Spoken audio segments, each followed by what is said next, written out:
noite. Como é que vão todos? Todos bem? Tudo tranquilo? Muito bem-vindos a mais um Papirando, um encontro onde a gente vem para falar sobre a palavra de Deus e sobre o impacto dela nas nossas vidas, sobre como ela deve impactar nossas vidas, como ela precisa nos ler. A ideia aqui é sempre essa: ler a palavra de Deus, permitir que ela nos leia e transformar realmente a nossa vida através das ações. Nós estamos começando hoje uma nova etapa. Nós vamos começar a ler a carta aos Colossenses. Nós vimos Efésios e essa é uma série que retrata as cartas da prisão, cartas que foram escritas durante a primeira prisão de Paulo em Roma, entre o ano 60 e 62, alguns chegam até 64, mas nesse período em que Paulo estava preso em Roma, que ele estava retido, em que ele tinha certa liberdade de receber as pessoas, de escrever para elas, de falar, mas ele não tinha como se afastar de Roma. Ele ficava preso numa casa que era bancada, financiada por ele, algemado a um soldado, que também tinha o soldo pago por Paulo, ou seja, aquela prisão ali não era como a gente tem hoje, né, toda bancada pelo Estado, não, o prisioneiro bancava aquele tipo de aprisionamento. E durante essa etapa da vida de Paulo, ele se fez presente nas igrejas através das suas cartas. Hoje, nós podemos nos considerar uma igreja apostólica, não por termos apóstolos, mas por seguirmos a orientação dos apóstolos através das cartas, principalmente. Então, nós vamos falar dessa carta aos Colossenses, né, que é a porção da Bíblia mais concentrada em cristologia, ou seja, a doutrina de Cristo. Nós lemos Efésios, e Efésios ele falava muito da igreja, da doutrina da igreja. Colossenses vai falar sobre a doutrina de Cristo. A carta tem esse nome porque ela é endereçada à cidade de Colossos ou Colossas. Eu estava olhando, pesquisando um pouquinho e segundo, até trouxe aqui o nome dela, Maria Helena Pietro, autora do livro do grego e do latim em português. Ela diz que a terminologia grega de Colossos tem que ser traduzida para Colossas. Não seria um feminino, não seria no masculino. Faz. No fim vai dar no mesmo, a cidade já não existe mais, o importante é a carta que foi escrita àquelas pessoas, mas vamos seguir tratando como Colossos porque é o mais comum. Então ela foi escrita entre o ano 60 e 62 em Roma. O testemunho dos pais da igreja, as coerências da escrita, as evidências internas da carta, né? O autor se diz autor, ele diz que é Paulo que está escrevendo, o tipo de escrita, os assuntos que ele aborda ali, e também algumas referências externas, como a carta de Filemon e citações de testemunhas, e cruzando com outras cartas, dão a certeza de que essa carta foi escrita por Paulo. Nem os teólogos mais liberais, mais contrários a afirmar quem são os autores das cartas, dizem que essa carta não é de Paulo. Então ela é bem tranquilo quanto a isso. A cidade estava localizada na Frígia, que é uma região ali onde fica a atual Turquia, na Ásia, né? Região centro-oeste da Ásia Menor naquele período. Aquela região da Frígia foi muito famosa nesse mundo oriental, no período antigo da história. Lembram do rei Midas, aquele que tocava em tudo e tudo que ele trocava virava ouro? Então, o rei Midas é dessa região da Frígia. Muitos reis tiveram esse nome de Midas lá por causa dele. Essa região é bem famosa, da Frígia. Tem também o rei Górdias, que deu o famoso nó górdio. O que era o nó górdio? Ele fez um nó na volta de uma estátua de Zeus lá, nó diz que era muito difícil, ninguém conseguia desamarrar aquele nó. Ficou centenas e centenas de anos aquele nó lá. E tinha uma profecia, dizia que quem desfizesse o nó do rei, do Górdias, dominaria toda aquela região. E aí, claro, muita gente tentou, né? Pensa bem, o pessoal era sempre supersticioso, iam lá e tentavam, e ninguém conseguia desatar o tal do nó. Era na volta de uma estátua de Zeus, se eu estou bem lembrado. Aí Alexandre o Grande, em seguida que ele começou a expansão do seu império, o primeiro império ali da Ásia era esse. E aí ele chegou lá e ele sabia disso. Aí o que ele fez? Em vez de tentar desamarrar o nó, ele puxou a espada e cortou. Então o nó frígio, o nó górdio, é o símbolo de pensar fora da caixa. Então quando o cara faz algo de diferente daquilo que seria o tradicional, porque todo mundo tentava desatar o nó, o Alexandre foi lá e pegou e cortou. O importante era cortar, era desfazer, não interessa como era feito.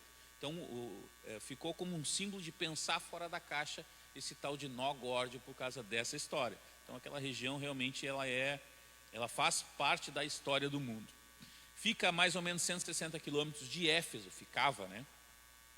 Às margens do rio Lico, próximo às cidades de Laodiceia e Herápolis. Laodiceia a gente vai cruzar lá nas cartas ao Apocalipse, tem uma carta à igreja de Laodiceia. E Herápolis ficava ali pertinho, era uma região metropolitana, as cidades ficavam 6 quilômetros uma das outras ali. Entre essas três, Colossos era mais pobre. Aquela região é uma região muito fértil, até hoje é uma das regiões mais férteis da Turquia, só que é uma região que tem muito terremoto.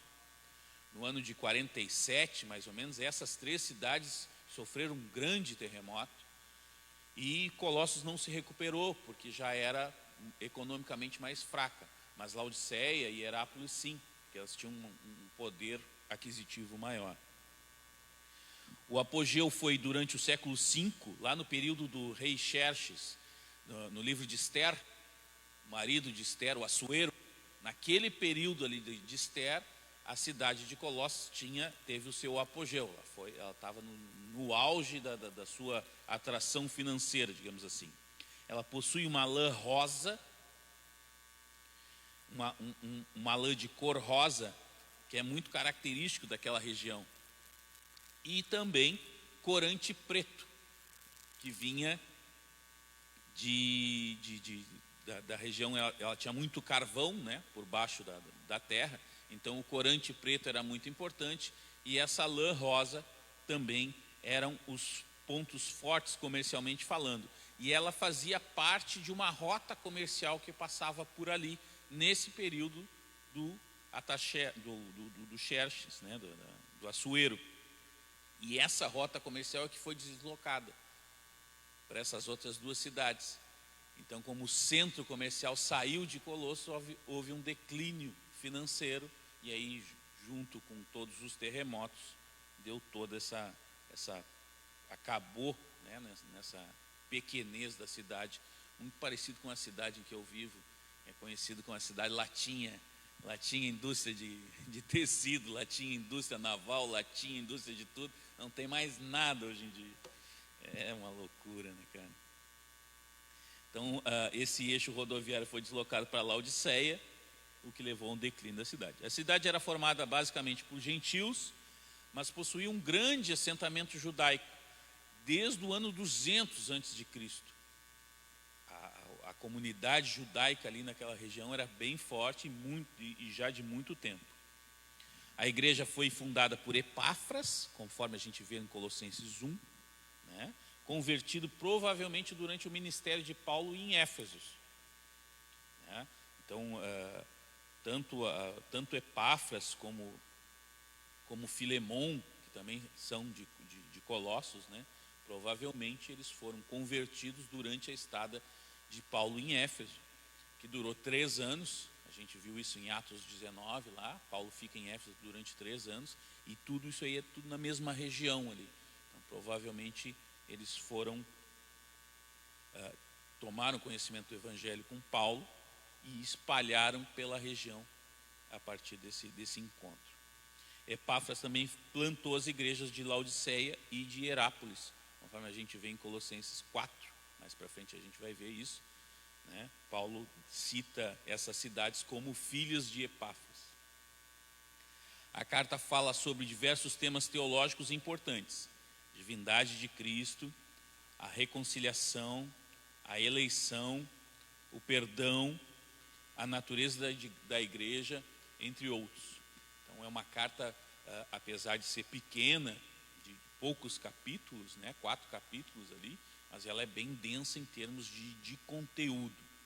Ela fala realmente muito sobre a teologia de Cristo e ela é bem complexa nesse sentido. Cada trechinho dela ali é cheia de informações e a gente vai, à medida que a gente vai lendo, a gente vai se percebendo disso. Ela possui alguns desafios de interpretação, né, como a questão de perda de salvação, quando ele fala continuem na fé. A existência de purgatório, porque ele fala assim, eu completo no meu corpo o serviço de Cristo. Regeneração batismal, quando ele fala que nós fomos sepultados com ele. E também fala da carta de Laodiceia. E aí fica aquela questão, alguns estudiosos dizem que essa carta de Laodiceia pode ser a carta de Efésios, como a gente viu, a carta de Efésios, os manuscritos mais antigos dela não endereçavam ela diretamente a Efésios, mas pode também ser uma carta totalmente diferente. Aí tu imagina se a gente topa, por alguma razão, com essa carta a Laodiceia, né? Que Paulo está dizendo que escreveu. E a gente põe na Bíblia e mexe na Bíblia, ou não põe na Bíblia e fica com essa carta por fora, e essa carta vai ser estudada, não vai ser estudada. Isso ia gerar uma tremenda confusão. Ainda bem que Deus botou o dedinho ali e resolveu não colocar essa carta. E deixar essa carta aos Colossenses, que é uma carta à menor cidade de uma igreja bem pequenininha. Então, para Deus não tem essa questão de tamanho. Para Deus não tem essa questão de importância econômica. Para Deus o que vale são os filhos dele. Então, da mesma forma que ele usou Filipe para ir salvar um eunuco numa estrada lá no meio do deserto, né, em Atos a gente viu isso, e aí ele salvou aquele eunuco e Filipe foi arrebatado da onde ele estava e foi levado para outra região. Nós temos na nossa Bíblia a carta aos Colossenses, que era uma cidade que hoje é só ruínas, foi difícil achar as ruínas, que ela foi abandonada, porque depois ela teve mais terremotos, então ela acabou sendo abandonada, essa cidade, mas foi eternizada na palavra de Deus. Então, nos mostra o quanto Deus dá importância para as pessoas e não para as suas condições ou para a sua importância aparente, como a gente enxerga pessoas e cidades importantes, né? Seguindo aqui, então, depois de alguns anos de plantada essa igreja foi plantada durante esse período de Paulo lá em Efésios, né? E aí, não sei se vocês estão lembrados, Paulo fica em Efésios, depois ele vai para Jerusalém, aí ele é preso e ele fica 2 anos sob a guarda de um tutor romano, depois mais 2 anos sob a guarda de outro tutor romano, aí depois ele vem para Roma. Tudo isso passa-se muito tempo. E lá, estando lá preso em Roma, então Epáfras vai ao encontro de Paulo. Epáfras percorre 1.600 quilômetros entre Colossos e Roma. E não é à toa que ele faz isso. Ele vai lá em busca de auxílio daquele que era o cara que mostrou para ele o evangelho, que era o expoente, era realmente o apóstolo dos gentios. Então ele percorre tudo isso e não é à toa. Então ele vai e apresenta o relatório da igreja, né, como se fosse um orientando, apresentando um trabalho para o orientador, alguém que está fazendo um trabalho final de uma faculdade, de um curso qualquer. O cara redige um trabalho, aí ele apresenta para o orientador, e o orientador então vai e chama ele para uma reunião. Então normalmente nesses casos o que acontece? O orientador vai e te diz uma série de coisas positivas daquele trabalho que tu fez. Ó, tá certo aqui, o caminho é esse, assim mesmo, a redação, papapá, mas... E aí depois do mas é que vem a cajadada que é onde ele vai te apontar os erros.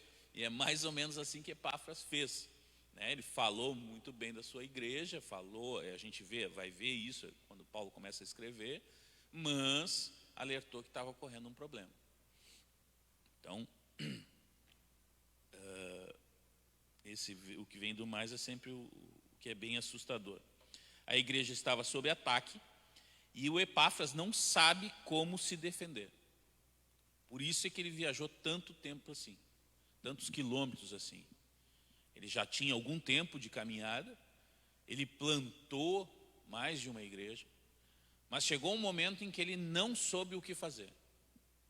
Isso às vezes ocorre com a gente. Então Epáfras não teve dúvida. Se eu vou atrás de alguém mais experiente, eu vou atrás de alguém que já passou por problemas, eu vou atrás de alguém que seja um homem de Deus e que possa me orientar. Então aqui já começa as instruções dessa carta para nós. Aqui já começa essa carta a nos ler. Quantas vezes a gente está com um problema e tenta resolver no osso, e está tropeçando, e tenta seguir, está se afogando, e tenta nadar, em vez de pedir socorro.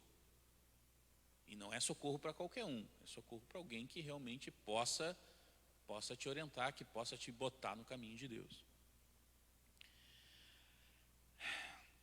Como todas as epístolas, esta tem uma estrutura bem definida. Todas as cartas de Paulo têm uma estrutura bem definida. E isso era um padrão de escrita. Da mesma forma, todos que estão aqui já devem, quem ia para a escola não só para comer merenda e jogar bola, nem alguns que a gente conhece aí, devem ter estudado como é que se escrevia uma carta. Eu me lembro que eu estudei isso no Bibiano, como é que se escrevia umas cartas. E naquele tempo também tinha uma sequência, né? Ela vinha saudação, ação de graças ou oração, o corpo da carta, onde era escrito a mensagem realmente, né? E a saudação final. Eu trouxe um exemplo de uma carta retirada de seleções de papiros gregos, da G.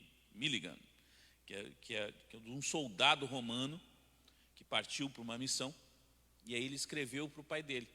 Só para a gente ter noção como realmente era assim que essas cartas eram escritas, né?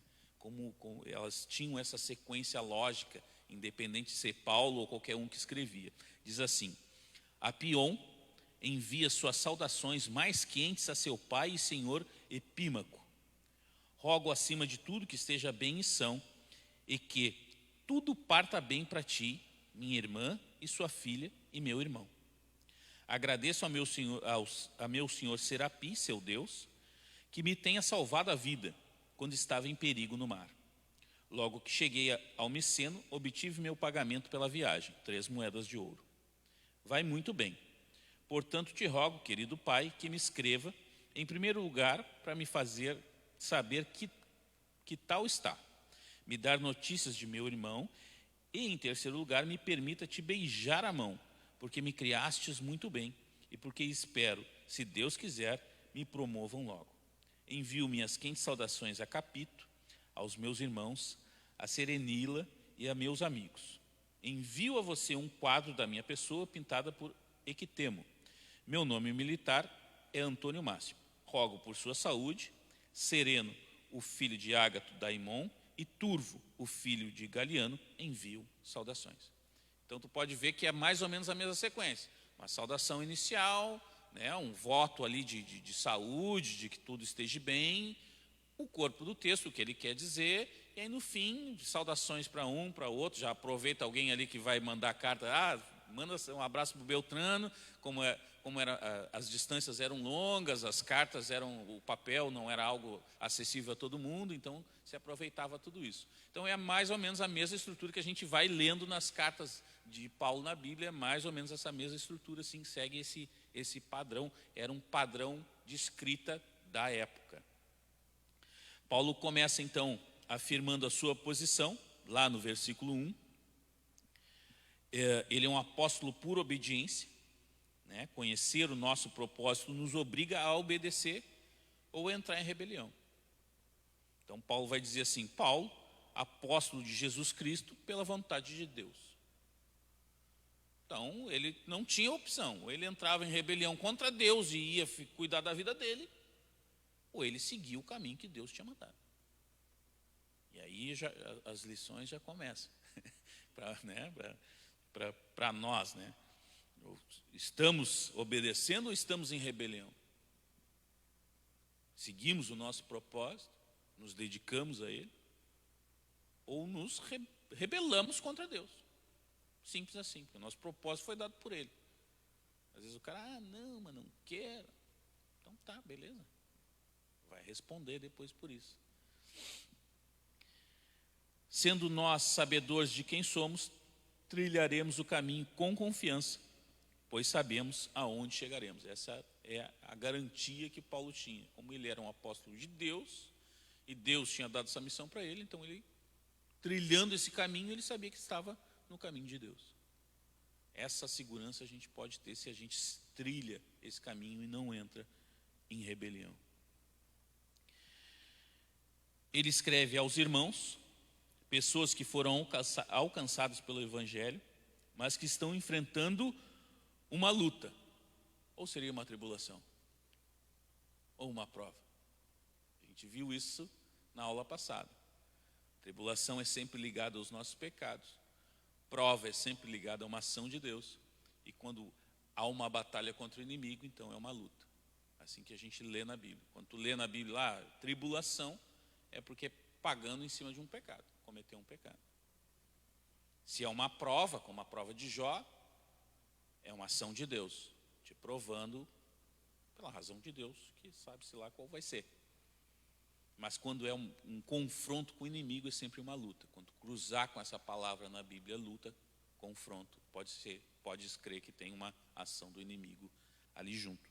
Então eles estavam em luta, né? Ele diz lá no versículo 2, aos santos e irmãos, fiéis em Cristo que estão em Colossos, graças a vós e paz da parte de Deus, nosso Pai e do Senhor Jesus Cristo. A Bíblia, em especial no Novo Testamento, alerta mais sobre falsos mestres do que sobre demônios. Isso é algo que a gente tem que, ainda mais essa semana aí foi meio tribulado, né, no mundo gospel, mas a gente precisa estar atento a isso. A Bíblia vive nos alertando contra falsos mestres. O sermão escatológico de Jesus, a primeira coisa que ele vai dizer assim, não se deixe enganar. Ele vai dizer vai acontecer isso, vai acontecer aquilo, não se deixe enganar. E depois, quando ele aprofunda mais o assunto, ele diz, vão dizer que eu estou aqui, que eu estou ali. Não se deixe enganar. Então a gente precisa sempre estar com essa atenção. A palavra de Deus. Conhecendo a palavra de Deus, a gente não se deixa enganar. Precisamos estar alertas e perceber esses detalhes. Assim como na carta aos Efésios, Paulo os informa que eles possuem 2 endereços, em Colossos, mas também estão em Cristo. Ali no versículo 2, fiéis em Cristo. Então a gente é cidadão do mundo, mas também tem uma posição em Cristo, no mundo espiritual. Deseja graça, né? Todo o bem derramado da parte do Pai, isso vem do shalom hebraico, né? que é mais do que paz, é todo um contexto esse shalom, harmonia, bem-estar, tranquilidade. Então somos cobertos da graça, somente cobertos pela graça nós podemos ter um pouco de paz. Paz era uma saudação comum no mundo grego, né? Aliás, graça era uma saudação comum no mundo grego e shalom, a paz, era uma saudação comum no mundo judaico. Ele fazia sempre questão de juntar esses 2 conceitos. Reafirma também a unidade com eles, pois ele diz ali que todos somos filhos do mesmo Pai. Então tem a mesma filiação. Graça e paz da parte de Deus, nosso Pai. Estamos todos juntos. Mas nota que ali no verso 3, diz assim, graça damos a Deus, Pai de nosso Senhor Jesus Cristo, orando sempre por vós. Então ele vai e fala de Deus Pai como Pai de Jesus Cristo. Nós somos filhos, mas filhos por adoção. a relação de Cristo, o Deus Filho e o Deus Pai, é um outro nível de amor, porque é um amor eterno, eles são eternos.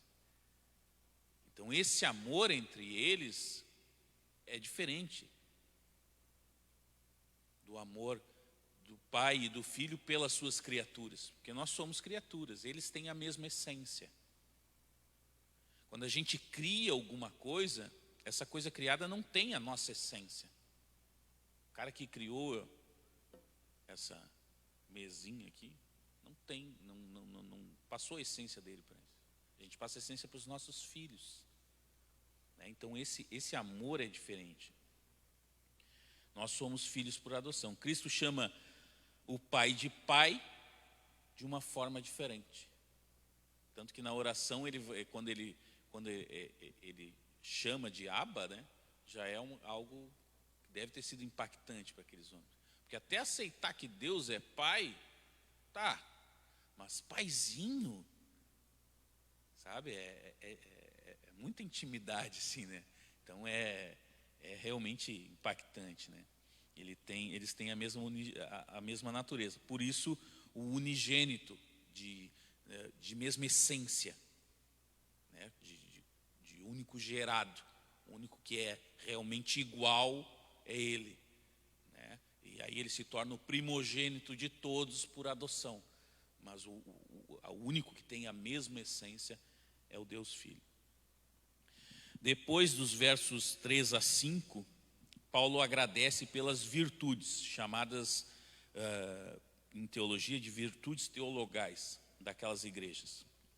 Virtudes que estão sempre presentes numa igreja madura, conforme a gente vê lá em 1 Coríntios 13, que são o quê? A fé em Cristo Jesus, né? Ele vai dizer ali, ó, graça damos a Deus Pai no nosso Senhor Jesus Cristo, orando sempre por vós, porque ouvimos da vossa fé em Cristo Jesus e do amor que tendes com todos os santos, por causa da esperança que vós está reservada nos céus, da qual já antes ouvistes pela palavra da verdade, o Evangelho.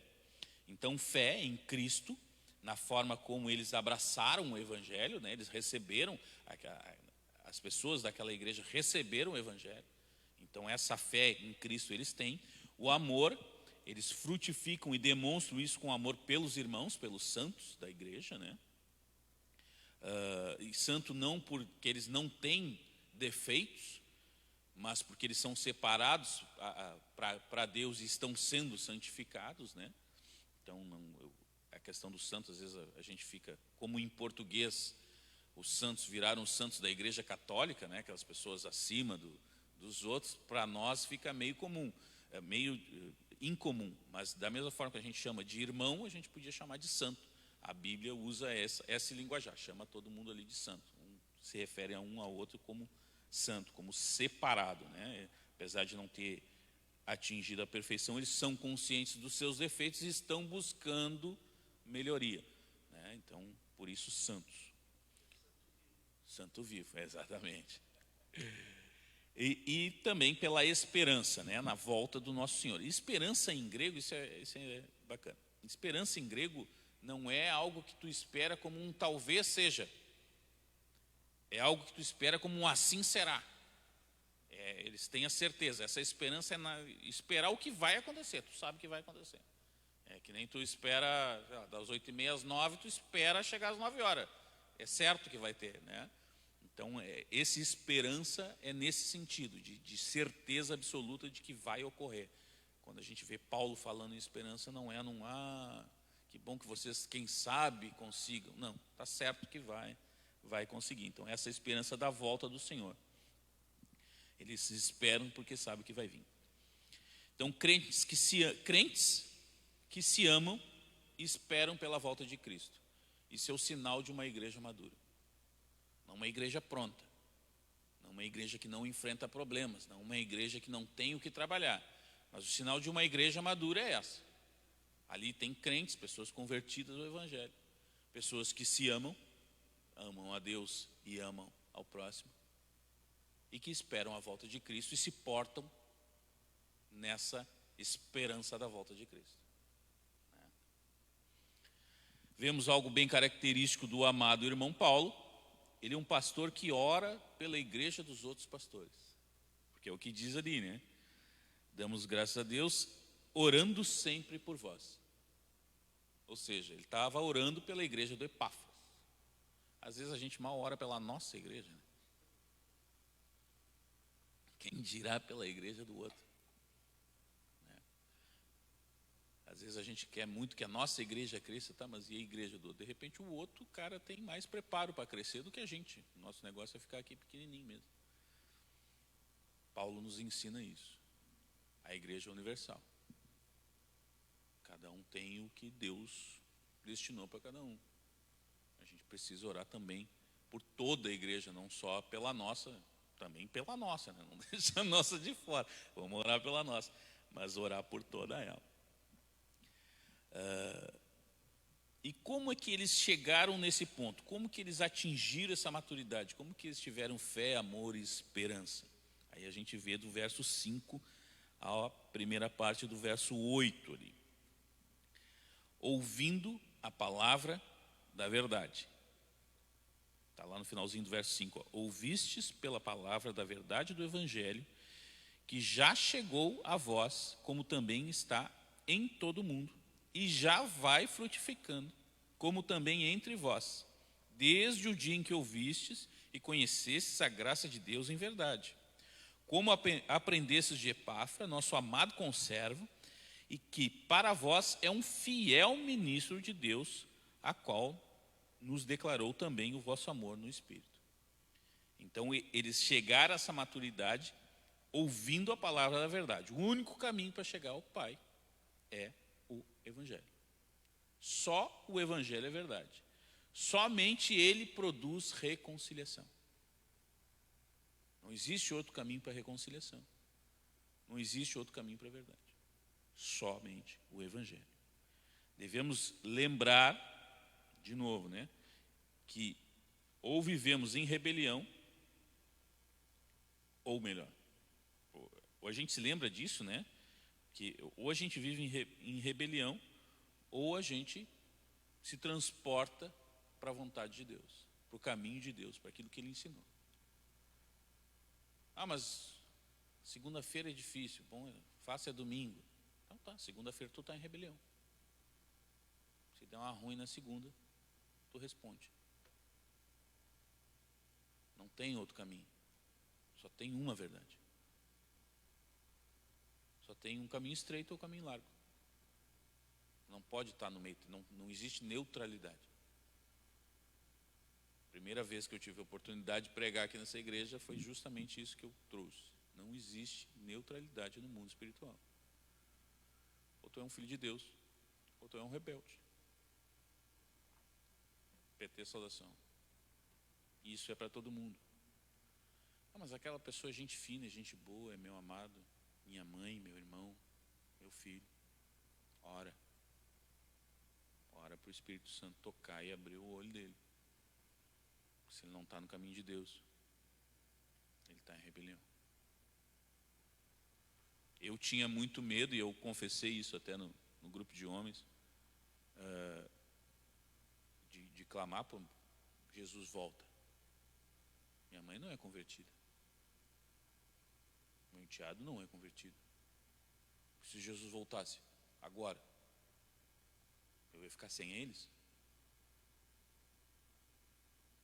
Mas conforme eu fui estudando o Evangelho, eu descobri que haverá um grande avivamento antes de Deus vir.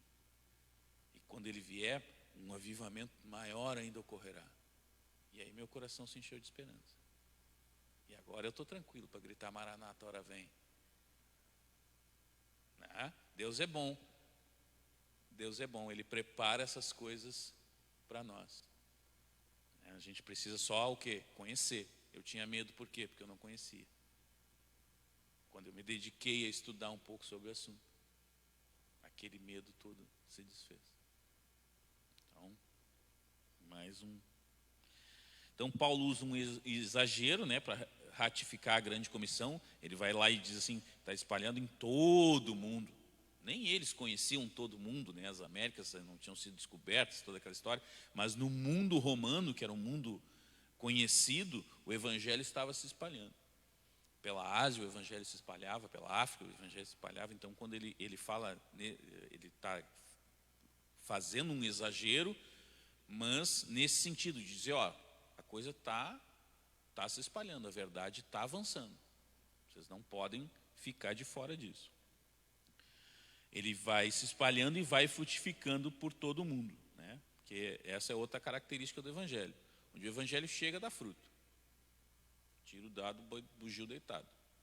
Não tem como o evangelho chegar no local e não dar fruto. Pode não dar o fruto que tu quer, pode não dar o fruto na agilidade que tu espera, né? Mas aí são questões pessoais nossas. Mas o evangelho puro e verdadeiro chegou, ele frutifica. É certo. Ele lembra aos colossenses e a nós, né, o poder do evangelho, da sua influência. Lembra do que Paulo fez em Efésios? A gente estudou lá Atos 19, Paulo transformou a cidade de Efésios.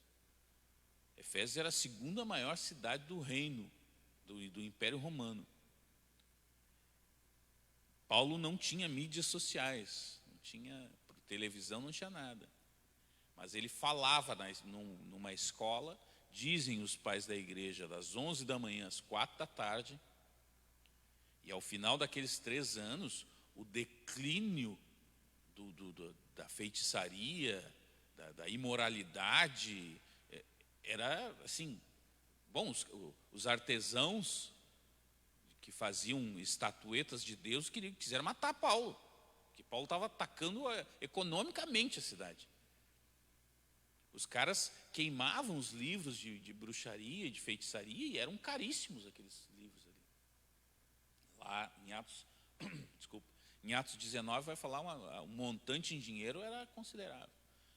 Então Paulo realmente fez uma revolução lá pela mão de Deus com a ajuda do evangelho. Ele vai lá dizer, ó, Deus fez através de mim. Mas é a atuação do evangelho. Paulo lembra eles aqui a respeito desse poder. Pois eles ouviram e entenderam. No verso 6 diz assim, que já chegou a vós, como também está em todo mundo, e já frutificando, como também entre vós, desde o dia que ouvistes e conhecestes a graça de Deus em verdade. Então, ouvir e entender. E aí é por isso que ela frutifica naquelas virtudes que a gente viu lá. Fé em Cristo, amor entre os irmãos e esperança no retorno de Jesus. E essa é uma diferença importante. Muitos ouvem, mas não entendem. Como é que a gente sabe isso? Simples, o cara passa 20 anos dentro da igreja e ele não muda a vida dele. É paz do Senhor aqui no domingo, segunda ele rouba lá na firma. Ou ele maltrata a esposa e o filho em casa. E vice-versa. A mulher fofoca mais do que se não tivesse sido convertida. Ouve, mas não entende. Porque se tu entender, tu te vê forçado por causa da esperança a andar em amor. A coisa é toda encaixadinha. Deus não dá pontinho sem nó. Então a pergunta da noite começa aqui. Como estamos entendendo? Estamos transformando as nossas atitudes? Lá em Lucas 15, nós vemos que publicanos e pecadores se aproximam de Jesus para ouvi-lo. Mas os fariseus e escribas se aproximam para criticá-lo. Aqueles pecadores, aquelas pessoas mais detestadas, que eram os publicanos, eles se aproximavam de Jesus para ouvir ele. Lembra do Zaqueu? E os religiosos só queriam criticar. A gente precisa escolher se a gente vai ser filho ou se a gente vai ser servo. Lucas 15 ele vai falar uma série de parábolas sobre o reino de Deus, e a última que ele vai contar é justamente a do filho pródigo, que é um cara que pecou e se arrependeu, e o outro que estava lá o tempo todo, que nem sabia que estava errado. um cara que dizia assim: pai, eu vou voltar para o meu pai, eu vou tentar trabalhar para o meu pai, eu quero me reconciliar com meu pai. E o outro que dizia assim: pô, eu te servi, pô, eu trabalhei para ti, tu nunca me reconheceu. Um filho, um servo. Na hora da gente começar a se mexer nessa escolha aí. O sempre humilde e certo de quem era Paulo nos dá outro exemplo de humildade quando ele diz o que ali, ó: como aprendestes de Epáfras, nosso amado conservo. Então Paulo, o apóstolo de Deus, que recebeu o apostolado de Jesus, diz que o Epáfras, o pastor da igrejinha da cidade pequena, era o conservo dele. E faz questão de dizer: ó, vocês aprenderam do Epáfras. Não dá um carteiraço, que é o que muitas vezes a gente vê acontecer aí, né? O cara dá o carteiraço. O bispo da região, sei lá eu que, o apóstolo da região, e o apóstolo aqui de Deus, reconhecendo, né, humildemente o seu como é que ele falou aqui? Conservo. Uma boa palavra essa. Só a certeza de quem somos, de quem representamos, permite abrir mão da vaidade. Só pelo fato dele estar certo de que ele era um apóstolo, de todo o papel e a importância que ele tinha, permite isso. Lembra de Jesus? Jesus é o nosso exemplo maior, né? Jesus, ele era tão certo de quem ele era, que ele disse assim: cara, vocês vão fazer coisas maiores do que eu fiz. Ele era Deus, né? Mandou parar vento, parar chuva, caminhou sobre a água, multiplicou o pão. Mas ele era tão certo dele, tão consciente de quem ele era, que ele não precisava diminuir o outro para se engrandecer, que ele disse: não, vocês vão fazer coisas muito maiores do que eu fiz. Pode. E aqui Paulo nos dá outro exemplo disso. Epáfras, vocês aprenderam de Epáfras. Esse é o cara. Só a certeza de quem nós somos nos permite abrir mão da arrogância. Isso é outra coisa importante que a gente aprende aqui. E nós estamos no versículo 7. Entramos então na oração em que Paulo pede 4 coisas para essa igreja que estava em luta, né? E aqui 2 coisinhas antes. Primeiro, a igreja sempre precisa de oração. A nossa igreja, a igreja de Cristo, não importa. A igreja que é a pessoa em comunidade, sempre precisa de oração. Vai ver as cartas de Paulo, Paulo está sempre dizendo: e eu oro por vocês, e agora eu oro, e eu vou orar, e eu estou orando. Isso a gente precisa ter em mente. A igreja precisa de oração. E a outra coisa que para a gente conseguir entender o que Paulo pediu nessa oração, a gente tem que falar sobre a heresia de Colossos. Isso era certinho o que é, a gente não sabe, porque não tem nada escrito, né, ensinando o que era a heresia de Colossos. Mas a gente tenta fazer o quê? Uma engenharia reversa aqui na carta, através das respostas de Paulo. A gente imagina as perguntas e imagina o problema, né? Isso é trabalho de teólogo de gabinete lá, que ninguém gosta dos caras, mas os caras possibilitam essa situação, né? Então, através daí a gente consegue ter uma ideia do que era essa heresia. E também lá pelos idos entre 45 e 50, se descobriu em Nag Hammadi, no Egito, uma caverna que continha uma biblioteca inteira de ensino gnóstico, preservada, como era feito em papiro, e a região é seca, né, preservou.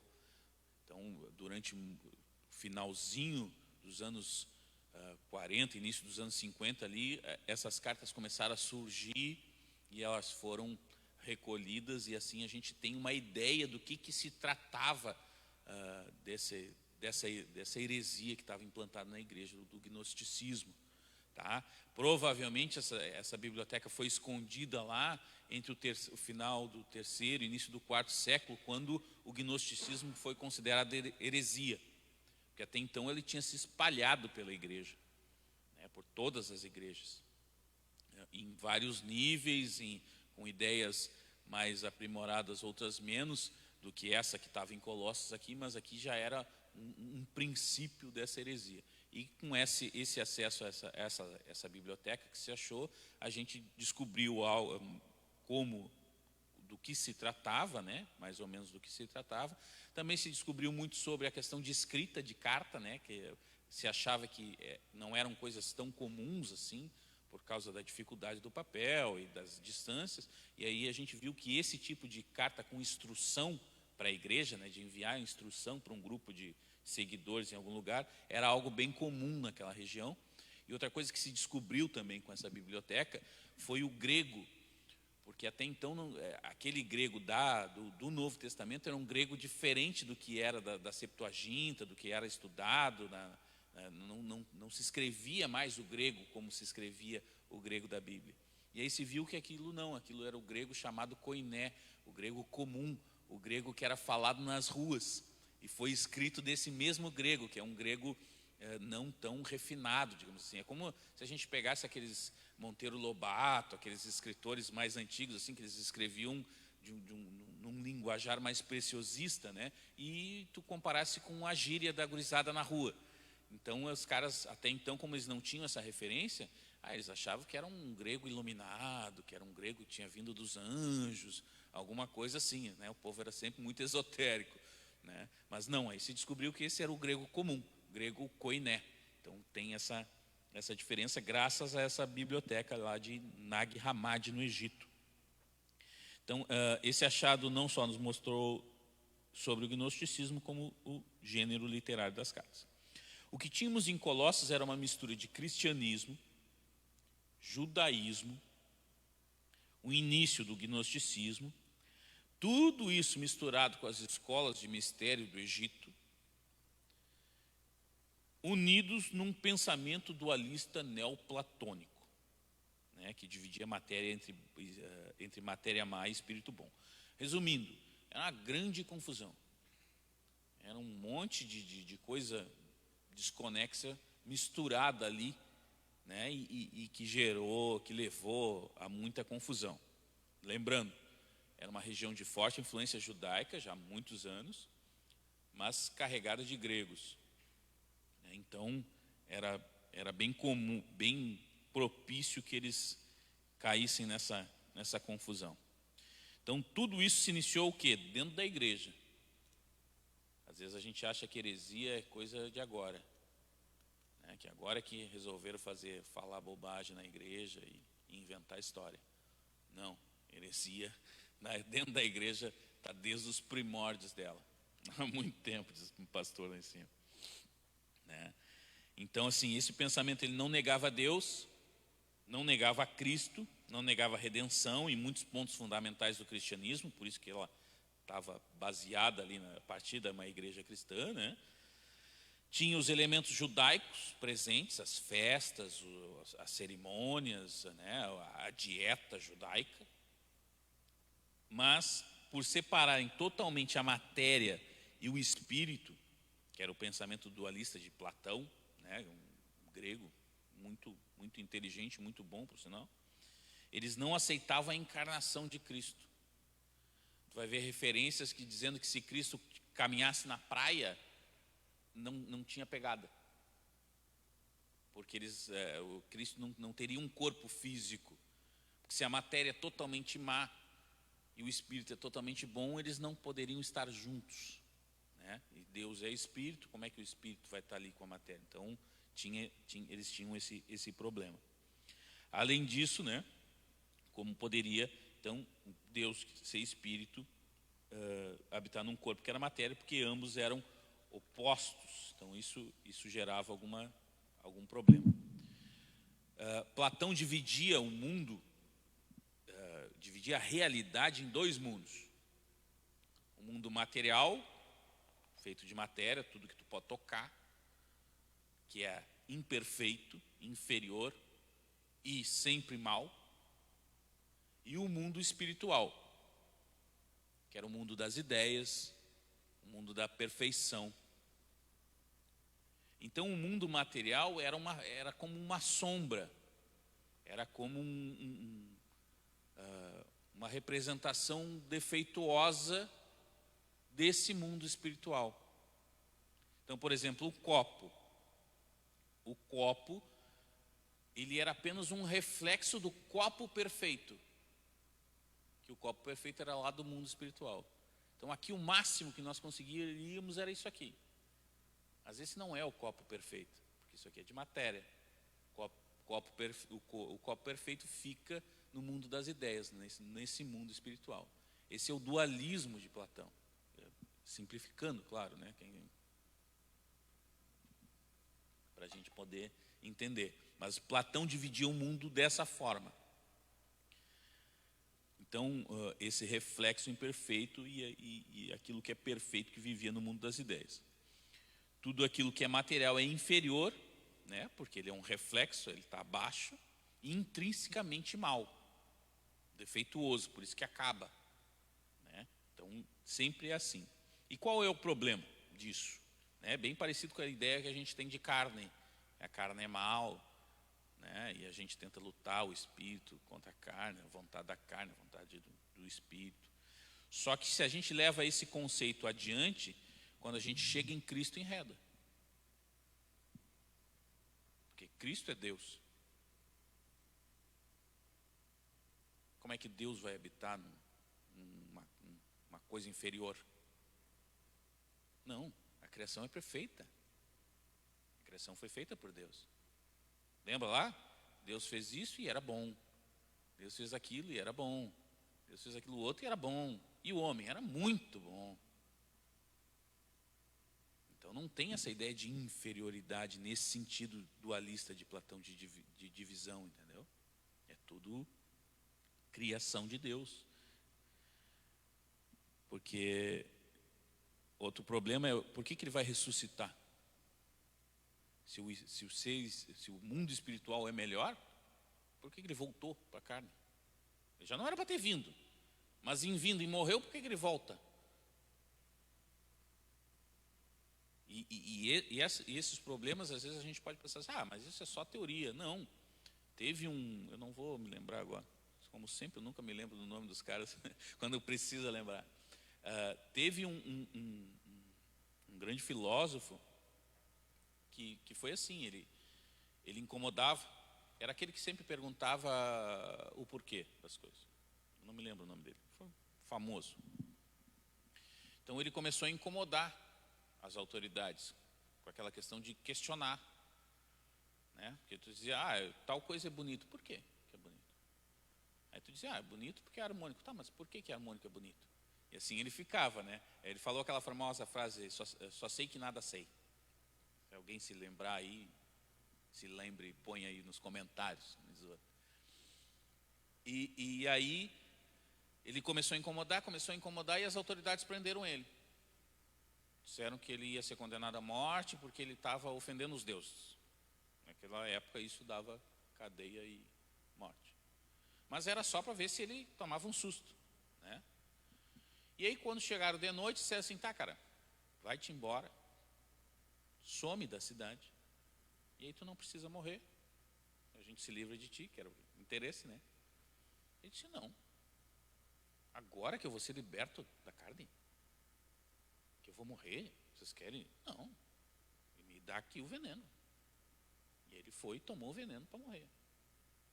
Porque essa era a ideia, de tu te libertar da tua carne.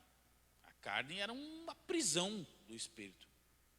E ele queria justamente libertar o espírito dele. Então, se a gente aplica esse pensamento para Cristo, por que Cristo reencarnou? E por que ele ressuscitava as pessoas?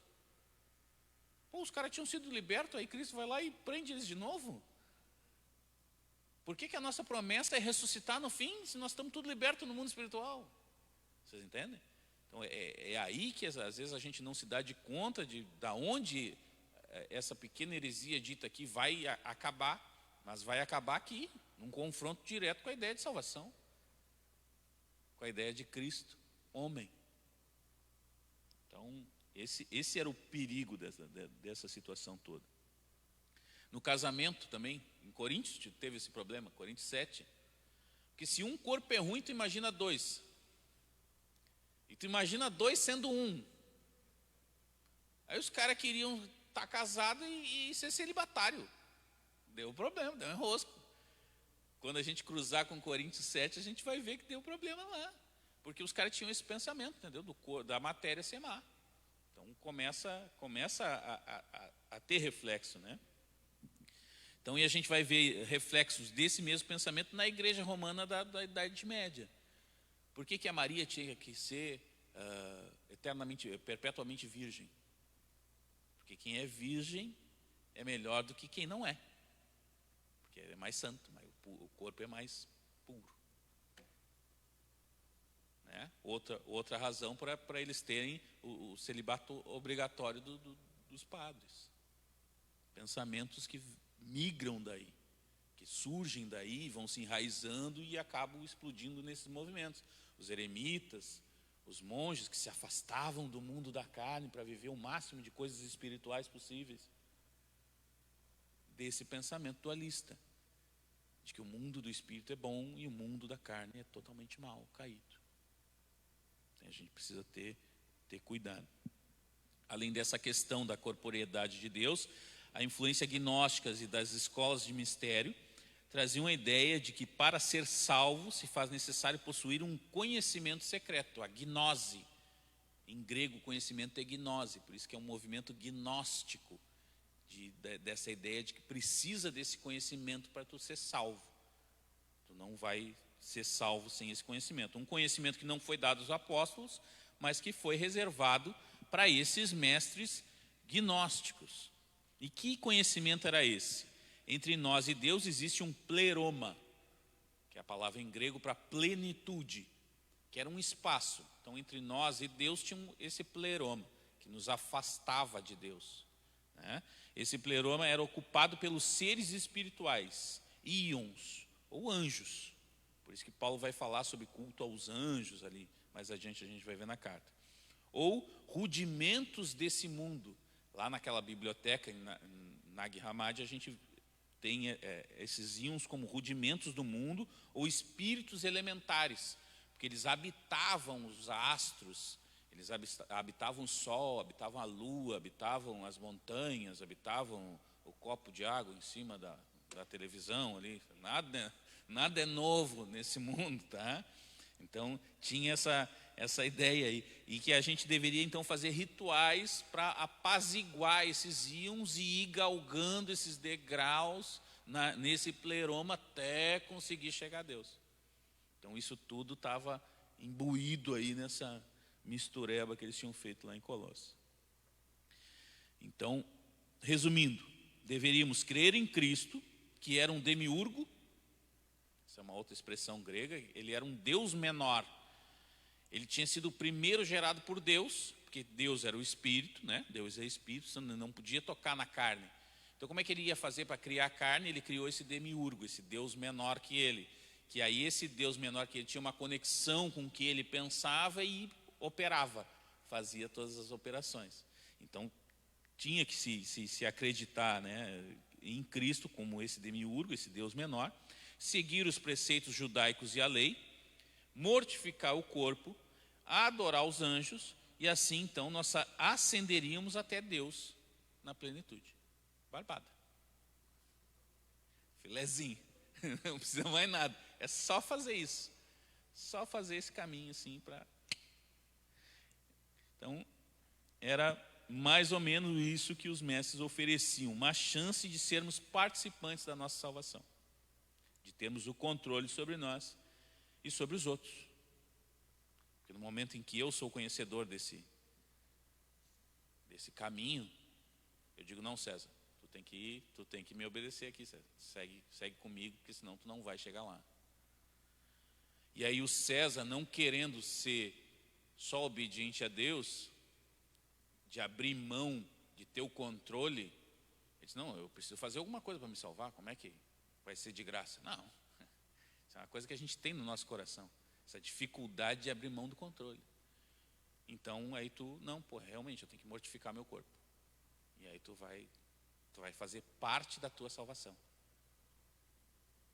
No fundo, toda a religiosidade cai nisso, nesse nosso desejo de fazer parte da nossa salvação, de querer ser atuante, de querer dominar. Não, Deus não vai me salvar, a não ser que eu faça a minha parte. E para mim que quero dominar, quanto mais gente pensando assim, e que pense que eu que sou o caminho, exatamente, mais domínio. Então, é assim que frutifica esse monte de coisa horrorosa que a gente vê até hoje, né? Até hoje a gente vê essas coisas dentro da igreja de Deus. Então é uma barbadinha. E isso a gente pode deduzir a partir das respostas de Paulo. Agora a gente vai lendo as respostas dele e a gente vai entender isso, né? E agora a gente consegue entender por que Epáfras viaja 1.600 quilômetros lá no ano 60 e poucos. Deveria ser uma viagemzinha bem ruim para ir socorrer. Que era tudo isso que estava acontecendo na igreja do cara. Que era um homem de Deus, era tudo, mas é algo totalmente novo. E aí ele foi pedir socorro para Paulo. Então, agora sim a gente consegue voltar para a oração, né? Com essas informações em mente. E ver o que Paulo está pedindo ali, ó, no versículo 9. Por essa razão, nós também, desde o dia em que ouvimos esse monte de coisa que Epáfras nos disse, não cessamos de orar por vós e pedir que sejam cheios do conhecimento da sua vontade. Vontade de Deus. E sabedoria e entendimento espiritual. Então a gnose, o conhecimento, Paulo estava dizendo para aqueles caras. E aqui a gente começa aquela história que eu já tinha falado de Efésios. Cada palavrinha jogada ali não é ao acaso, não existe palavra perdida, não existe frase solta. Tudo ali, Paulo está escrevendo naquela carta nesse sentido. Então ele diz, vocês querem gnose? Eu oro para que vocês tenham gnose. Não só gnose, pleno conhecimento. Mas pleno conhecimento do que importa, que é Deus. Não é esse conhecimento que estão oferecendo para vocês. Vocês querem sofia, sabedoria? Eu estou orando para que vocês tenham essa sabedoria. Mas daquilo que realmente importa. Não esse monte de bobagem que estão ensinando para vocês aí. Então, cada palavrinha que ele vai botando ali tem um porquê, né? Então, gnose, conhecimento, e sofia, sabedoria. Mas do que interessa e é importante que é Deus. Novamente, Paulo nos alerta que a briga é pela mente. Ele já tinha nos alertado isso lá em Efésios. Que a briga é sempre pela mente. E como é que começa a nossa conversão? Com metanoia, mudança de mente. Por isso que a Bíblia alerta mais sobre falsos pregadores, sobre o lobo no meio das ovelhas, do que de demônio. Porque a briga é pela mente, pela forma de pensar, porque a forma de pensar vai fazer com que a gente haja dessa ou daquela forma. Então Paulo está sempre alertando para isso, essa briga pela mente. Todos nós temos 3 demandas: a vontade dos outros, e muitos são prisioneiros dessa demanda, de querer agradar todo mundo, de querer estar sempre com todo mundo, ajudando todo mundo, e nessa ideia de atender a vontade dos outros sempre, né? Ficar prisioneiro é isso, né? E vive tentando isso, e adivinha? Não consegue. Deus não conseguiu, cara. Acho que tu vai conseguir. Não vai conseguir nunca agradar todo mundo, Cezão. A gente não consegue, e aí a gente cai em angústia. A segunda grande demanda é a nossa vontade. E aí, por vezes, ou a gente cansa de fazer a vontade dos outros, ou simplesmente a nossa criação nos leva a querer que a gente faça sempre a nossa vontade. através dos ensinamentos do mundo. O mundo de hoje te diz isso, né? Seja você um vencedor, seja você aquele que quer mais, seja você aquele que vende mais, seja você, seja você, seja você, seja você. Isso tudo é bombardeado na nossa mente, aí a gente já vem decepcionado porque tentou agradar todo mundo e não consegue, e aí a gente foca na nossa vontade. Mas, adivinha, a gente falha. Ou o mundo faz a gente falhar, não dá certo. E aí ou a gente volta à primeira situação, tentar agradar os outros, e fica nesse círculo, ou a gente fica sozinho, porque daqui a pouco tu até consegue. Eu sou melhor, eu faço isso, eu faço aquilo, daqui a pouco tu vê que tu tá sozinho. Só dá bola pra ti, cara. Né? Corre esse risco. E aí a gente acaba em solidão, ansiedade. E a terceira e última demanda é fazer a vontade de Deus. E aí a gente está bem. Porque aí ele tem 2 mandamentos só. Ama a mim acima de todas as coisas e as pessoas, assim como a ti mesmo. Então, da mesma forma que tu quer o bem para ti, tu vai querer o bem para o outro. E tu sabe que esse bem só vem por causa dele. Então, a gente precisa estar dentro desse pleno conhecimento da vontade de Deus para nós. Por isso é que Paulo chama a atenção deles. Vocês querem conhecimento? É bom, mas o que importa? Da vontade de Deus. O segundo pedido está ali no versículo 10. A fim de viver de modo digno do Senhor. A ideia de ser digno vem de uma expressão comum da região da Ásia, que é muito ligada à balança. 2 pratos. Estar tu num prato e Jesus no outro. Viver de modo digno do Senhor tem dessa ideia. A gente deve subir no prato e nos pesar para saber se somos dignos. Depois de ouvir, de entender, a gente precisa pôr em prática. Sabe andar de bicicleta? O cara diz para ti, não, tu sobe aqui, olha para frente, pedala e vai, guerreiro. Tu ouviu, tu entendeu o que tem que fazer, mas agora tu tem que ir, guerreiro. Tem que pedalar, entendeu? É essa a ideia que Paulo está nos alertando aqui. E como saber o que agrada o Pai? Como saber? Ele diz assim, amem aos outros como a ti mesmo. Tá, o que é amar? Quem é o próximo? Nem perguntou o fariseu. Como é que a gente vai saber isso? Né? Como que a gente deve viver, como a gente deve cultuar, como deve ser o nosso casamento, a criação dos nossos filhos. E no trabalho, como é que a gente se porta? Não na nossa opinião, na opinião dele, que é a que importa, né? Afinal, a gente diz que ele é o Senhor, né? Mas é o que a gente canta aqui, domingo. Ele é o Senhor da minha vida. E segunda-feira, eu vendo carro igual todo mundo que não diz nada domingo vende carro. Palavra de Deus. É aqui que a gente vem buscar informação. Como que eu tenho que criar meu filho, como que eu tenho que tratar minha mulher, como que eu tenho que tratar os meus empregados, ou como eu tenho que me portar como empregado. Como é que se cultua, como é que não se cultua, como é que ora. Aqui.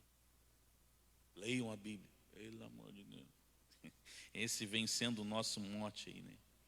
Então, a partir dessa palavra, a partir deste conhecimento, dessa gnose da Bíblia, é que a gente vai poder frutificar em toda boa obra, que é o que ele diz ali, né? Sabedoria e inteligência espiritual, para que possas andar dignamente, né? Diante do Senhor, agradando-lhe em tudo, frutificando em toda boa obra e crescendo no conhecimento de Deus.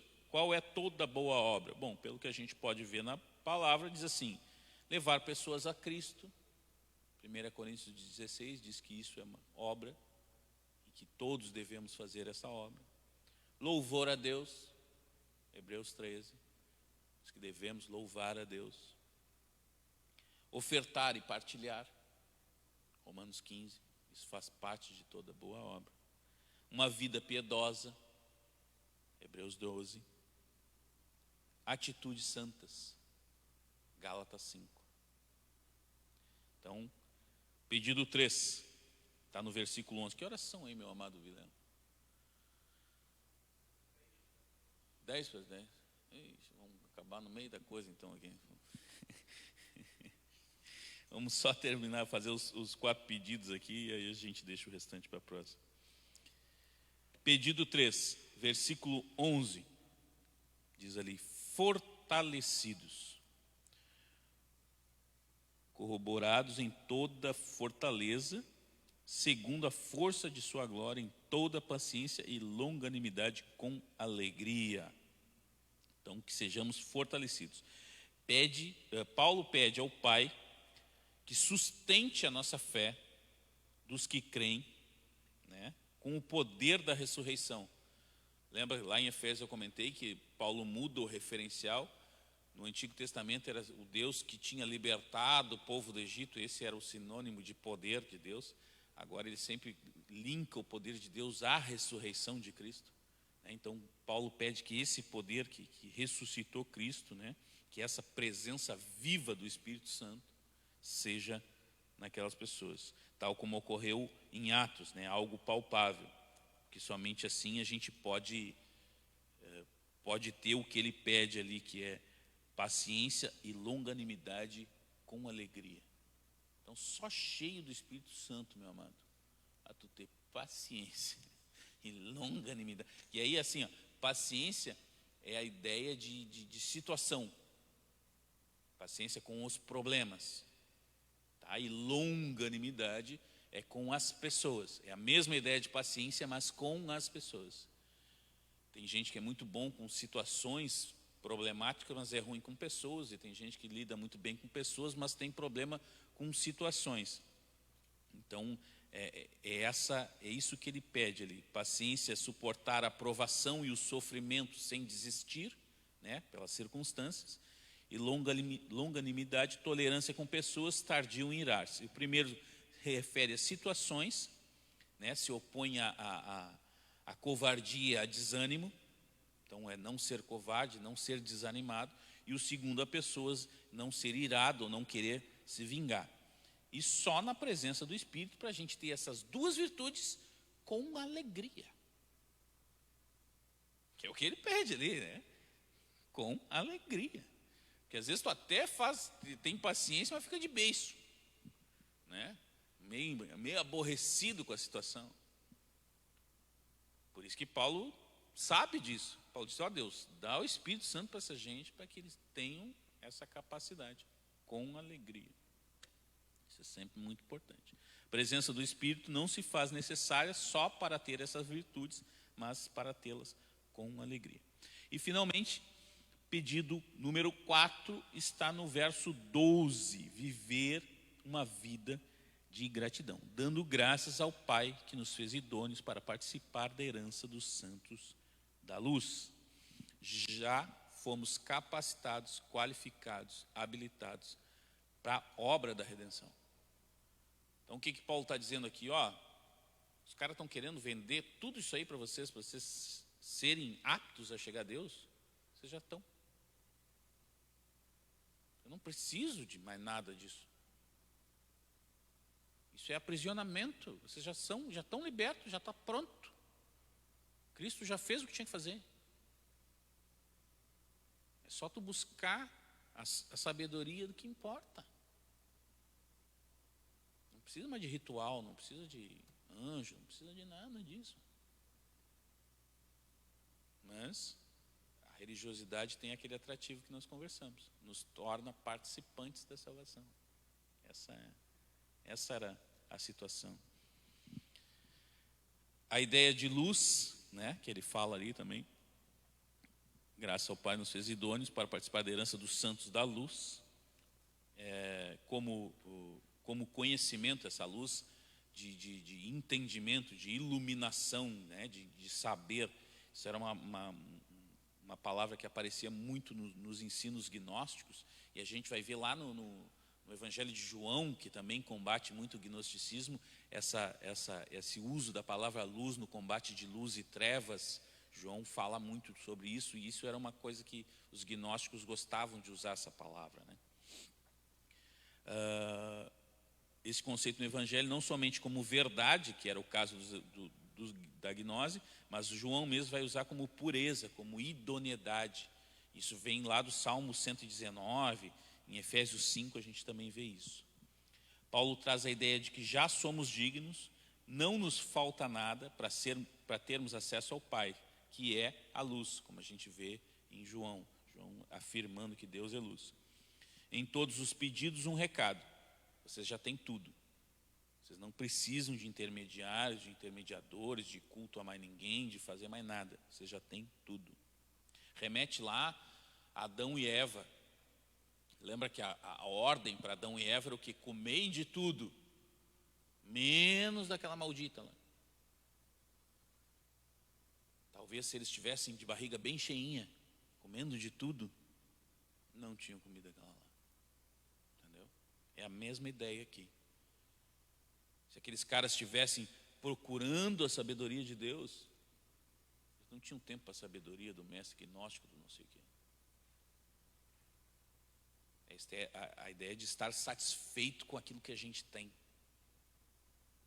antes de querer mais. Como diz nossos pastores, a gente quer fazer mais do que Deus. Tá, mas tu já fez o que Cristo fez aqui? Não, mas tu já quer fazer mais do que Ele, porque Ele disse que tu vai fazer mais que Ele. Mas tu nem fez a primeira etapa, tu já quer dar a segunda etapa. Criança, quando aprende a caminhar, quer sair correndo, esse cabeção, sai batendo em tudo. É assim que a gente se porta, como criança. Paulo vive dando esse exemplo de criança e maturidade. Por causa disso, a gente precisa ser grato por tudo aquilo que a gente já tem.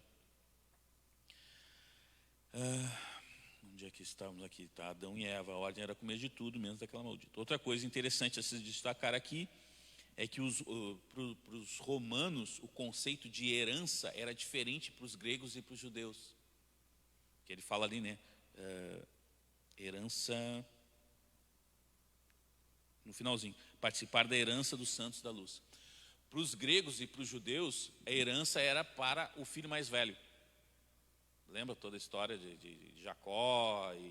Era sempre para o filho mais velho. Para os romanos não, era para todos os filhos. A herança era dividida sempre entre todos os filhos.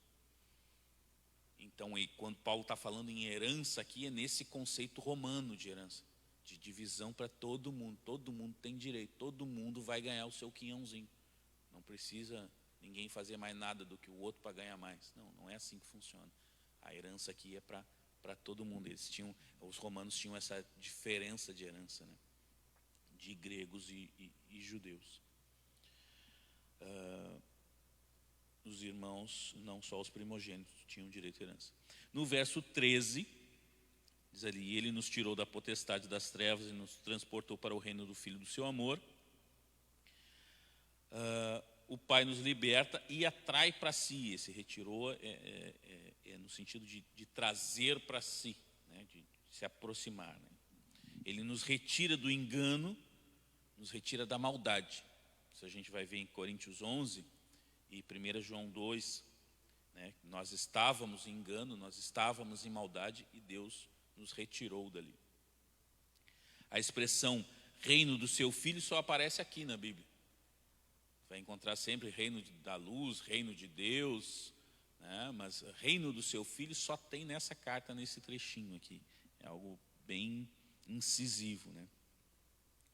Paulo passa a ideia de que o Pai ama tanto o Filho, que Ele nos chama, nos qualifica e nos dá de presente para o Filho.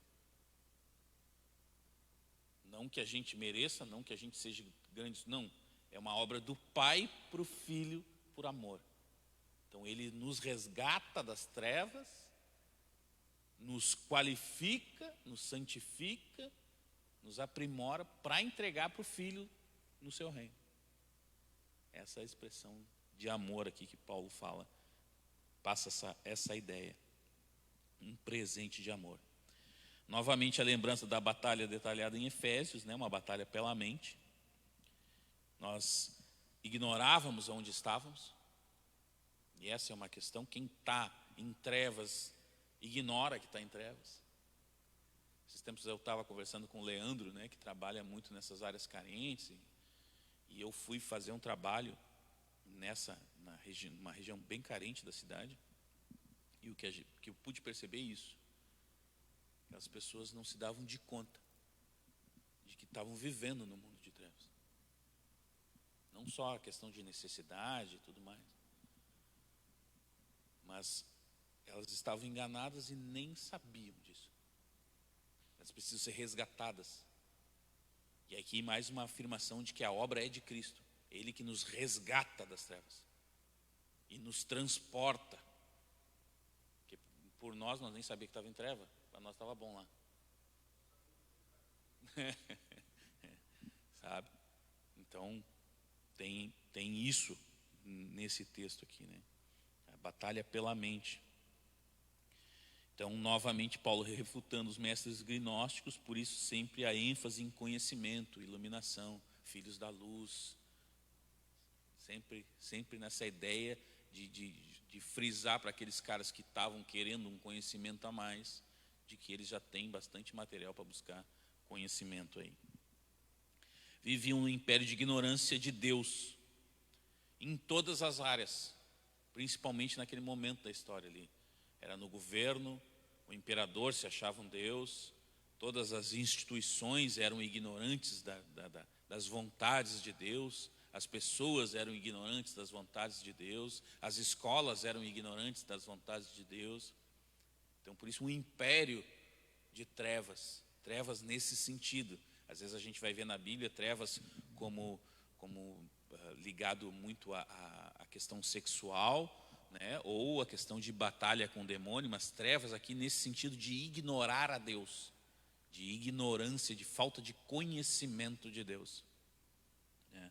Então todas as áreas, política, militar, cultural, cívica, era um mundo pagão, bem parecidinho com o nosso, né? Só que o deles era no século I. Apagão, é verdade. Então, a pregação do Evangelho, a sua aceitação por parte dos que o ouvem, liberta e transporta para esse reino de amor eterno entre pai e filho. Esse amor tem uma expressão grega que se chama pericorese. Pericorese seria o quê? Traduzido assim, friamente, seria uma dança de roda.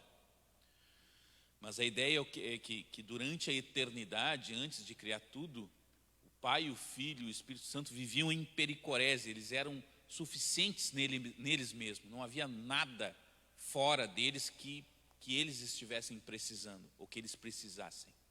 Eles viviam nessa festa, nessa alegria, nessa pericorese. Essa é uma ideia de teologia, assim, que a gente estuda em teologia. Então, dentro dessa pericorese, aí o Deus Pai resolveu arranjar um problema para ele. Vamos fazer os seres humanos, né? E aí já deu, mas eles vão pecar. E aí o Deus Filho se oferece. Por isso que João vai dizer lá que desde antes da fundação do mundo já se sabia que haveria cruz. Antes de dizer haja luz, já tinha sido dito haja cruz. Eles viviam nessa felicidade, nessa pericorese, nesse amor eterno. E aí resolveram se incomodar. Vai saber, né? Deus, ainda bem, né? Pai é pai. Então, a gente vê ali também sangue, 12, herança santa da luz, e nos tirou da potestade das trevas, nos transportou para o reino do Filho da luz, do seu amor. No 14, em que temos a redenção pelo seu sangue, a saber, a remissão dos pecados. Sangue, assim como cruz, é sempre o pacote total de expiação.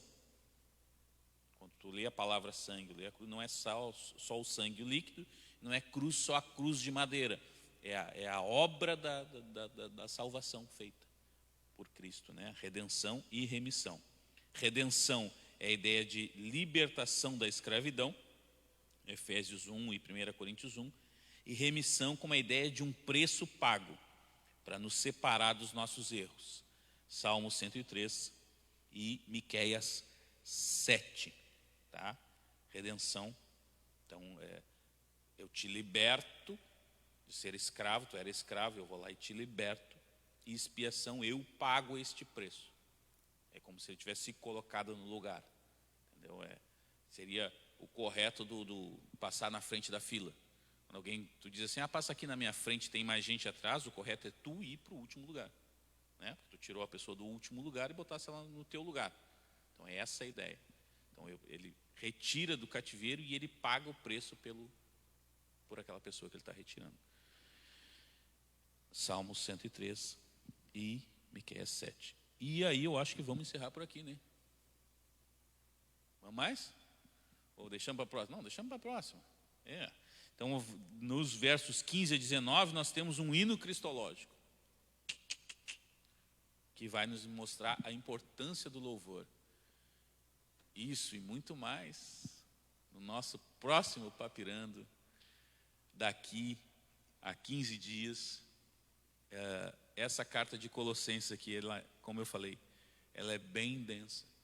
Ela tem 4 capítulos, mas ela tem muita coisa. Aqui eu falei bastante coisa e não falei tudo, não esgotei, tinha muito mais assunto para a gente tratar aqui, mas conseguimos a muito custo chegarmos aqui ao capítulo 15. E esse 15 e 19 é bacana porque é uma música. É uma música que era cantada pela igreja, né, e foi eternizada por Paulo na palavra de Deus, mostrando que a gente sim deve cantar os salmos, mas também, se a gente ficar preso a só cantar os salmos, a gente nunca vai cantar Jesus. E aqui a gente tem uma música que fala de Jesus. Então, é esse convite que eu faço para vocês, continuem lendo o capítulo 1 de 15 até o final, que a gente vai tentar acabar semana que vem para partir para frente. Aqui é muito bom, cara, eu gosto muito porque tem muita coisa aqui e às vezes são coisas que a gente passa despercebido, lê rapidinho para cumprir a etapa, eu tenho que ler esses 3 capítulos aqui hoje, e amanhã eu leio mais 3 para acabar a Bíblia em um ano e daqui a pouco tu passa por aquelas questões de longanimidade e paciência com amor. E aí tu acha que é só ter longanimidade e paciência, tá bom, tá, mas e o amor? Então, eu gosto muito, convido vocês, leiam a Bíblia e voltem sempre. Sexta-feira tem culto de Déboras, 8 horas aqui na igreja. Domingo tem culto na quinta e aqui de manhã, na quinta de noite, aqui de manhã e de noite. Terça-feira nós temos o nosso CAP, quarta-feira, quarta na quinta, e assim a gente começa. Muito obrigado, vamos só terminar orando, que como disse Lutero, palavra de Deus e oração devem sempre caminhar juntas. Só a gnose, só o conhecimento não nos leva à ação do Espírito Santo nas nossas vidas. Em nome de Cristo Jesus, Pai nosso, Pai, muito obrigado, Senhor, por mais essa oportunidade de falar da Tua palavra, estar aqui compartilhando com os irmãos, trocando experiência. E te pedimos, Senhor, que o Senhor traga para nós este conhecimento, Pai, essa sabedoria daquilo que importa, que é de Ti, Pai, da Tua vontade, da Tua palavra. Dê-nos a sede e a fome de Ti, Pai. Haja nas nossas vidas de forma a sermos reconhecidos como Teus filhos, Pai. Que possamos não só ouvir, mas entender e pôr em prática, para que possamos refletir a Tua luz e cumprir o nosso papel de sal e luz nesse mundo perdido, Pai, nesse mundo de trevas, que dessa forma a gente possa indicar o caminho para os demais filhos Teus que estão espalhados ainda neste mundo. É o que te pedimos para a Tua honra e para a Tua glória, no nome de Jesus. Amém.